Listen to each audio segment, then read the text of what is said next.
Hello दोस्तों, नमस्ते। स्वागत है आपका एक नए वीडियो में जिसमें हम बात करेंगे एडिशन ऑफ इंटीजर्स के बारे में और उससे रिलेटेड बहुत सारे प्रॉपर्टीज भी डिस्कस करेंगे।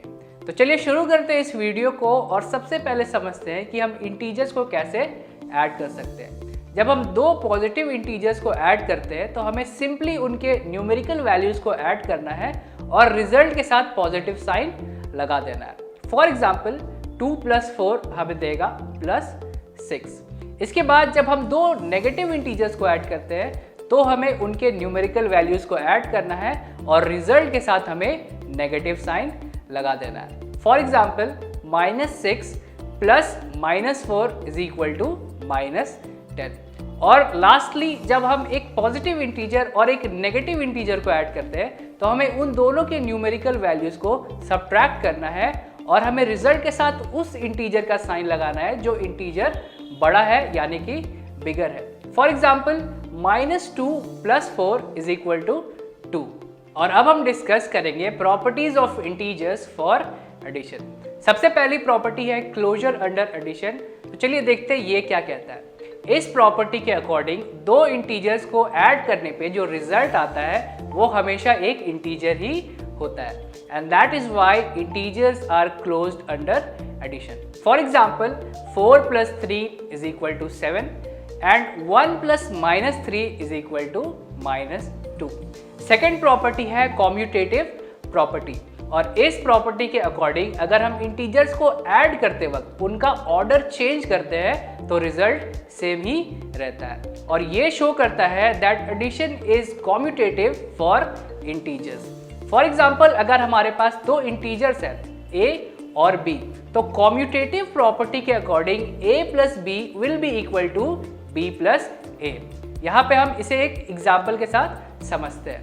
3 + -4 = -1 और -4 + 3 भी होता है -1 और ये इंटीजर्स की एक कॉम्यूटेटिव प्रॉपर्टी को शो करता है। इसके बाद है एसोसिएटिव प्रॉपर्टी।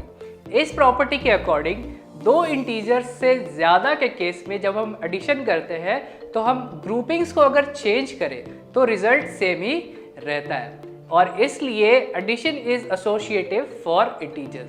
फॉर एग्जाम्पल हमारे पास 3 इंटीजर्स है a, b and c। LHS में हम ग्रुपिंग्स बनाएंगे और RHS में भी हम ग्रुपिंग्स बनाएंगे, लेकिन ये दोनों ग्रुपिंग्स अलग होंगे लेकिन इनका रिजल्ट सेम ही होगा। आइए समझते हैं इसे। a + b को हम रखेंगे एक ग्रुप में +c अकेला रहेगा, ये होगा LHS में। और RHS में हमें a को अकेला रखना है और b + c का एक ग्रुप बनाना है। इसे कुछ नंबर्स के साथ समझते हैं। 3 + 4 + 7। LHS में 3 + 4 का एक ग्रुप बनेगा जो हमें देगा 7 + 7 ये होगा 14 और RHS में 3 को अकेला रख के हमें 4 + 7 का एक ग्रुप बनाना है जो होगा 11 + 3 14। तो LHS = RHS। इसके बाद है एडिटिव आइडेंटिटी। अगर किसी इंटीजर के साथ 0 ऐड किया जाए तो आंसर में हमें सेम इंटीजर ही मिलता है और इसलिए 0 इंटीजर्स के लिए एडिटिव आइडेंटिटी होता है। फॉर एग्जाम्पल हमारे पास एक इंटीजर है a + 0 will be equal to 0 + a and this will be equal to a। 4 + 0 हमें 4 देगा एंड -5 + 0 हमें -5 देगा। तो आज के वीडियो में इतना ही। मिलते हैं एक नए वीडियो में एक नए इंटरेस्टिंग टॉपिक के साथ। वीडियो में बने रहने के लिए थैंक यू सो मच।